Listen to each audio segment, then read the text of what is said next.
So Sylvia, we're here on a plateau. Yes. Where are we exactly?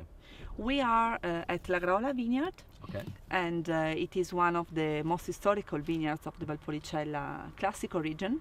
Okay. And we can say that La Grola is the entire hill where we are now, while the plateau where we are standing is La Poja, which is the highest part of the La Grola Okay. hill. Okay. Yes. And this is the vineyard that your grandfather selected to be ideal for the Corvina grape variety. Exactly, you're right. And tell me, what's the difference between planting on a hillside vineyard such as La Poja compared with planting down on the plains? The differences between the hillside and flat area are huge. And because we have many elements that determine this difference. The first is the exposure. Okay. When you are on the top of the hill, you are exposed to the sun from the morning to the evening. So you get the maximum irradiation from the sun, which is very, very important for the phenolic ripening of the grapes. The ventilation system in Valpolicella is quite particular because during the day the winds are blowing from south to north, so the temperatures can get quite high during the day. I see. While just after the sunset, the ventilation are changing and the winds start to blow from north to south. So they are bringing down from the mountains. Yeah. From the mountains. The mountains that we have in the background are the Lessini Mountains, and they are part of the Prealps. I see. And they are very important because they protect the area from the very cold winds that blow from the Alps.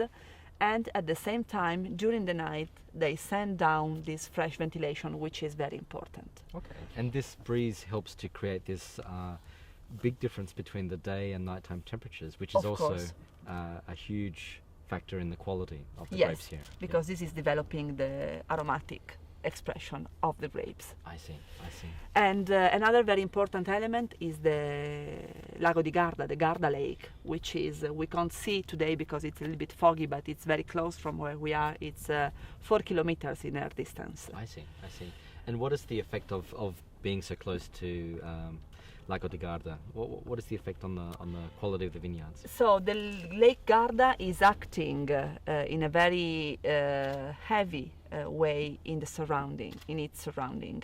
And for example, in Valpolicella we can grow olive trees only thanks to the presence of the Garda Lake. I see. So it moderates the differences between the summer temperatures and the winter temperatures? And it is acting mainly on the minimum winter temperatures. So the winters in Valpolicella are never so cold. Okay. And in fact we get snow very, very early in the area. So even though you're quite high in latitude, because of the lake, you have this sort of moderating influence on the temperature. Exactly. Okay. Exactly. And the last factor, but which is of course very, very important, is the composition of the soil. I see. As soon as you climb up on the mountains, the soil becomes more poor, becomes more calcareous, and becomes more stony. I see. So it is very well drained, and it is stimulating the vines to go, the roots of the vines to go deep, which is very, very important in order to have a good balance in the grapes, and also in order to face difficult vintages that can be too dry or too wet. I see. And it's a very white soil, isn't it? It is, yes. A very stony white soil. Yeah, absolutely. Does that help to sort of retain the heat during the day and then radiate that heat at night? Absolutely. And also the white color of the soil is reflecting the sunlight. I see. So we can say that the grapes are exposed to a sort of double irradiation, one from the sunlight and the reflection from the soil. And this is bringing to a very complex and full phenolic ripening, because while the sugars are very sensible to the temperatures. Sensitive, yeah. Yeah, sensitive to the temperatures, the polyphenols need light. I understand. And so this sort of irradiation from the soil, it brings to a very full phenolic ripening. I see. I noticed too that behind us you have very high trellises. Yes. Yeah. And so even though you have a relatively poor soil, Corvina really needs a lot of space, doesn't it, to sort of grow? And of course, you need to position the shoots and the leaves in such a way that you can still get good fruit exposure. Is that right? It is important because it is important for Corvina to have space, because the first 3 buds are not producing fruit. I see. So you must have a cane pruning system here. Yes, absolutely. Okay. And also Corvina is very vigorous. Yes. So if you plant very dense, of course, from one reaction is that the production is reduced.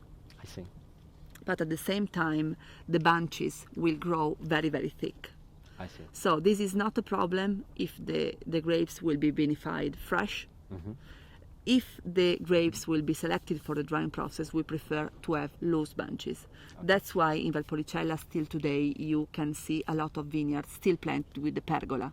I see. Because from the pergola we get more loose bunches, because pergola is less dense than Guyot normally, and so we select better grapes for the drying process. Okay.